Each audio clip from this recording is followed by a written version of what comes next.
आज की प्राय 3 मास हो गलानी अनुभव बापा स्वर्ग रे अछंती। बापा नथिले केते जे कष्ट ताहा केवल पुओ ही जानिछि। बापा कथा सबु बेले मने पड़ुछि। सेई कथा भाबी भाबी कि अनुभव एकुटिया स्थान रे लुचि लुचि कांदुचंती। हेले एपटे पाखे आसुछि इलेक्शन रे एपर्यंत टिकेट मिलिनी अनुभव किंतु तांको एक्स वाइफ वर्षा प्रियदर्शनी बीजेडी रे मिसी टिकेट पाइचंती। वर्षा प्रियदर्शनी गोटे रेस्टोरेंट को जाइथिबा बेले सेठी देखिला जे अनुभव महांती सेही रेस्टोरेंट रे एकुटिया स्थान रे मन दुख रे बसी कांदुथिले। हेले वर्षा निरुपाय हो जाइछंती।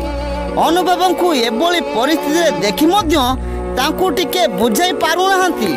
एही फोटो सोशल मीडिया रे खूब भाइराल हेउची। सेपटे अनुभव बापा स्मृति को मने पकाउचंती एवं भाबुचंती जदि मो पाखरे मो बापा थांते ताहाले मु सब काम रे जीति जांती। बापा चली गला परे मु पूरा एकुटिया हो जाइछि एवं सब क्षेत्र रे हारिला परि लागुची। दर्शक बंधु आमे जहा अनुमान करूछु वर्षा एबे भी तांको स्वामी को भल पाउचंती। आज एभली एक रेस्टोरेंट रे वर्षा अनुभवंकर फुटेज देखा मिली। भगवान करंतु अनुभव भलरे रुहंतु। सूचना आज एतिकी। जदि आपन को आम भिडियोटी भल लगी तेबे भिडियोटी को लाइक करंतु, सब्सक्राइब करंतु, कमेंट करंतु एवं सांग मानन सहित शेयर करंतु। रहिली नमस्कार।